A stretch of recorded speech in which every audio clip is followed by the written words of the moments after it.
Good morning guys, and welcome to the Pots and Pans cooking channel. Today we are going to be cooking something. It'll be written somewhere around here. I don't actually know where. Don't forget to like, comment and subscribe to my channel because I want me some fake internet points. Let's get cooking guys. Alright, good morning guys, and welcome back to my home kitchen. Today I'm going to be going over how to prepare some French onion soup. So what you're going to need is approximately a tablespoon of olive oil. I have that off to the side in my pot ready to go. You'll need two large brown onions. You want to slice them up. You don't want to dice these ones today. On the recipe I believe it says finely sliced, but you can leave them pretty chunky because if you cut them too small they just fall apart and turn to mush. So you'll also need one dried bay leaf, which I have up the back here. You'll want some sprigs of thyme, which I'll chop up shortly for you. You're going to want some garlic. I think I've got 2 cloves crushed on my board. You'll need a teaspoon of balsamic vinegar, some beef stock, some pearl barley, and for a cheese crouton you'll need some bread and some cheese. Alright guys, so let's get started. So what we're going to do to start off with is move over to the stove where I have a pot sitting ready to go. So we'll turn on that burner and I'll put my pot straight on. So what we'll be adding first is just the onions, and we're going to caramelize that for 5 to 10 minutes. So it is kind of a little bit of a slow, tedious process. I'm going to probably jump ahead a little bit so this video doesn't take like 10 years. So you'll have to use your imagination and hope that I've actually cooked everything out properly. So we'll heat up that oil for a minute. We'll get this onion straight in. While that's sitting over there starting to heat up, give that a quick poke just to break up my onion a little bit.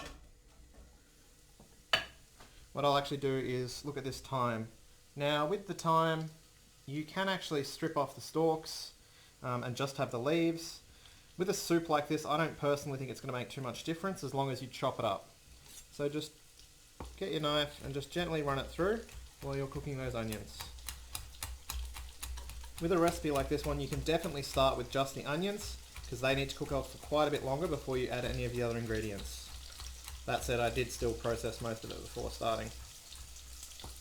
So if there's still any big stalks in there, just run your knife over it again, nice and quickly, or you can just pull them straight out if they bother you. Like I said, I don't think it's going to make too much difference with what we're doing today. So just leave that on the board like that. We'll come back to this shortly. Back over at my stove, we'll have a look at these onions.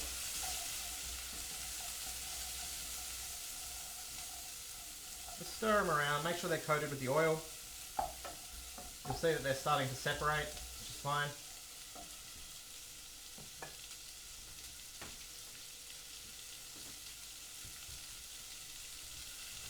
So unfortunately with a dish like this one there is a little bit of waiting, but I'll try and get through it as quickly as I can.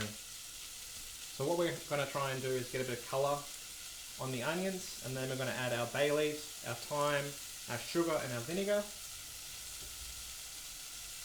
I don't actually think I said sugar at the start of the recipe, but it's on there. It's even right here. It's waiting for me. I've got a teaspoon of brown sugar, on the off chance I did forget. Keep your onions moving. You'll see that some of them are starting to pick up a bit of colour. Nom nom nom nom.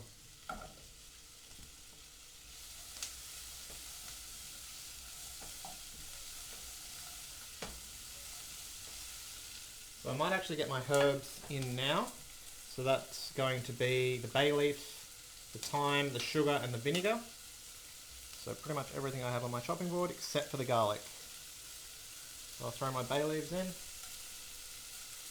My sugar.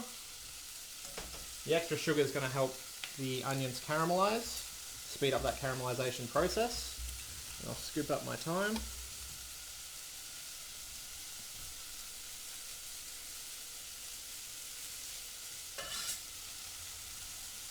Leaving the garlic on the board for now, we're going to add that one later.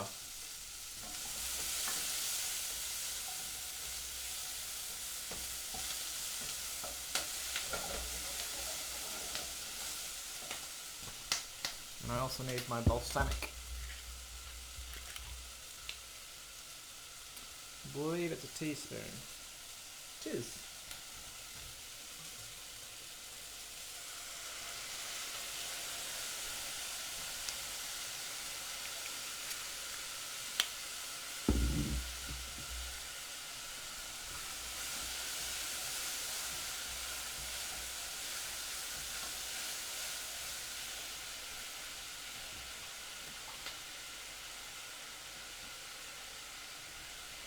So I'll cook that out for another minute or two, basically until all the balsamic and the sugars have dissolved and it's coating all the onions. You can already see that the onions are starting to pick up all those herbs. Obviously not the bay leaves because they're giant leaves, which you may or may not be able to see.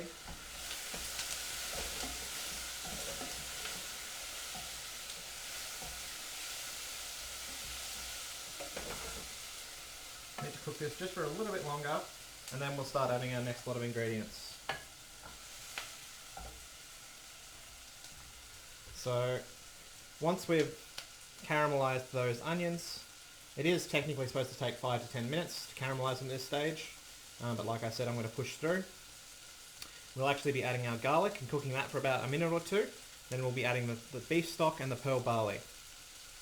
So the pearl barley is this one here, which you guys hopefully can see now. It's just a grain that can go into things like soups to help increase the fibre content. It's going to make it more nutritious, so it's going to add some fibre. It's going to add a bit more body to the soup, because otherwise it's quite liquidy, being that it would just be water and onions. So this means the texture will be slightly altered, have a big chunky grains in it. They'll swell up and absorb some of the flavours of the soup and become quite soft and palatable. So I might get my garlic in, the same as I did with the thyme, just pick it up, put it straight in and cook that for about a minute or so, just until it's nice and fragrant.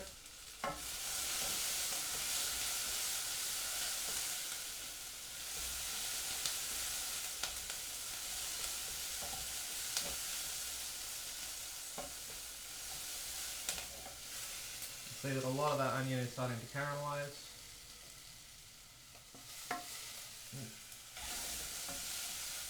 And it's already smelling quite delicious. As far as I'm concerned, it's the desired outcome.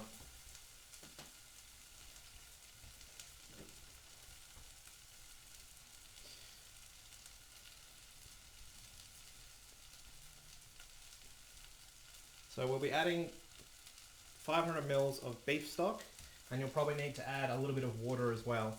I believe it's about 1.5 cups. So I had some beef stock ready to go. Put that straight in.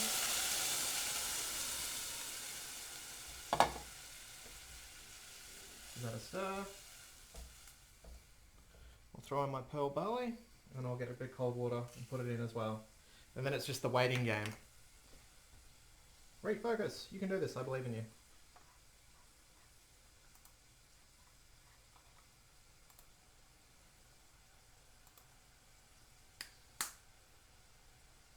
Go on, little camera, you can do this. Almost. Oh, you can look at fuzziness while I'm getting water, it's fine.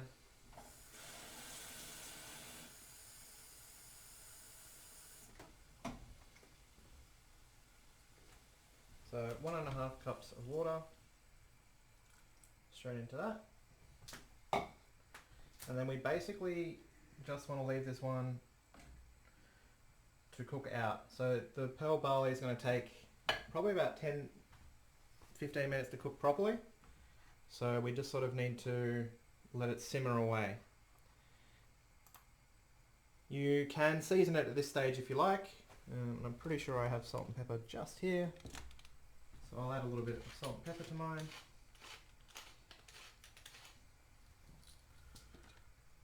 Just a smidget of salt.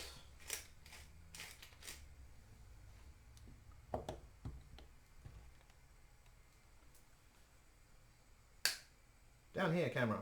Down here! Focus! Why don't you like me? Oh well, it's fine. I didn't want to have an in-focus shot anyway. Too much to ask for. So the other component for this dish, now that we've got that soup sitting there, like I said, it's going to need to simmer for about 20 minutes. I'm not going to record the whole thing because you guys aren't particularly interested in watching that, I hope. Will be just to get the cheese crouton done. So there's a few different ways to do that. So what we'll do over on the chopping board with these slices of bread, there's 2 or 3 different things we could do. We could put them on an oven tray and bake them. We could toast them under the grill. What I'm going to do today is probably the quickest method and one of the more convenient methods. So what I'm going to do is actually just do it in a fry pan. That's why I have that sitting off to the side of the other shot. So what I'm going to do is put the bread down and toast it lightly, flip it over, put the cheese on the slightly toasted side, let the other side toast, and then probably flip it a 3rd time so the cheese is all melted and gets a nice caramelized top, which we'll put into our soup once we are finished. So I was really hoping changing the cameras would refocus it. I'm not that lucky.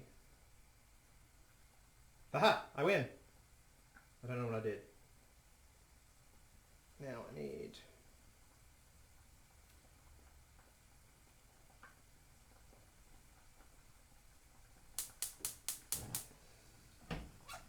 Cool. So my soup's bubbling away quite nicely. I'll just turn it down slightly. We just want it on a simmer, we don't need it boiling. Little less steam, little less steam. What's fogging up my camera? Stop that. So I've got this pan on here. I've got it on to a medium heat because we're just going to be toasting our bread. I could have used a bigger fry pan, but I'm just going to do one at a time just to show you how it's done, and you guys can finish the rest at your own leisure. So once you've had the pan on for a few minutes, plonked a piece of bread in it. It's pretty scientific stuff. We're just going to leave it there for a minute or so to let it toast. You don't need to be cooking it all the way through at this point. We just want it getting a little bit of heat into it so we can start melting our cheese once we put that on.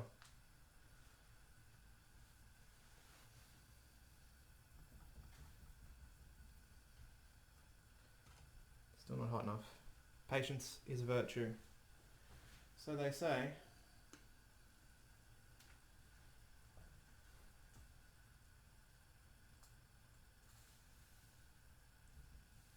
Let's have a look at that bread. Starting to crisp up a bit, but we still need a little bit more colour on it. And then we'll flip it over and start covering it with cheese.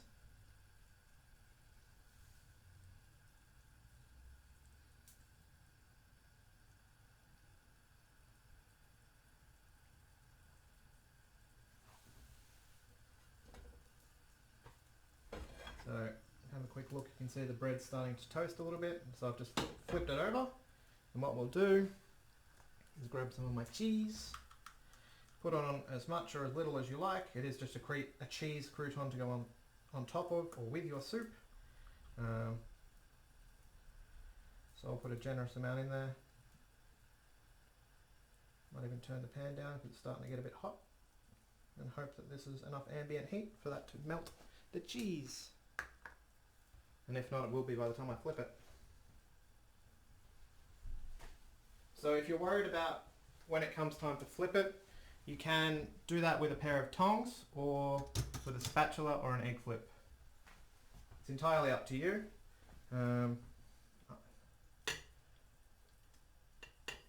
Stay.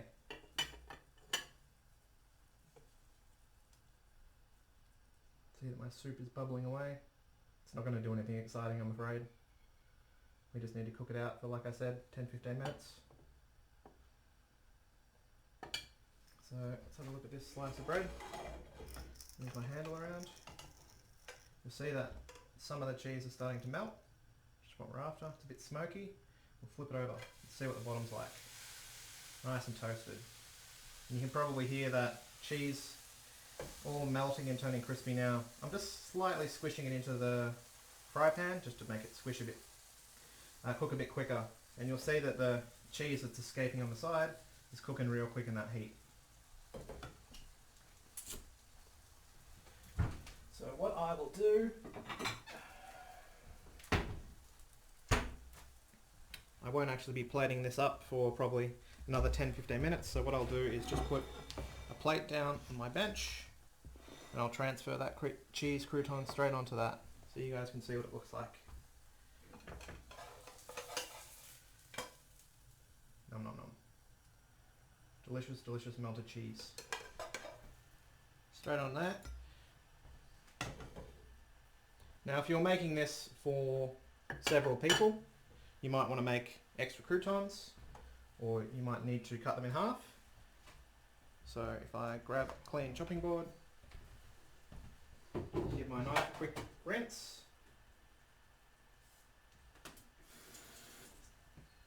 show you what that might look like. While that's happening, I've got my other piece of toast cooking off to the side. So with this one, usually cheese croutons for an onion soup are done with a baguette, which is a round piece of bread. So with this, some recipes will tell you just to use the center, and they'll tell you just to cut rounds out. I always just use the whole slice because I hate wastage. So if you wanted to have smaller croutons, I would literally just cut it into quarters. Then you're making something that's very, very similar in size and shape to the original, and you have that nice cheesy crouton that you can float in your soup. Alright guys, I might leave you there. I'll put up a finished product, which will be super exciting. It'll be a bowl of soup with a crouton floating in it. It's a very, very interesting image to look at, I'm sure. Alright guys, see you, bye, enjoy life.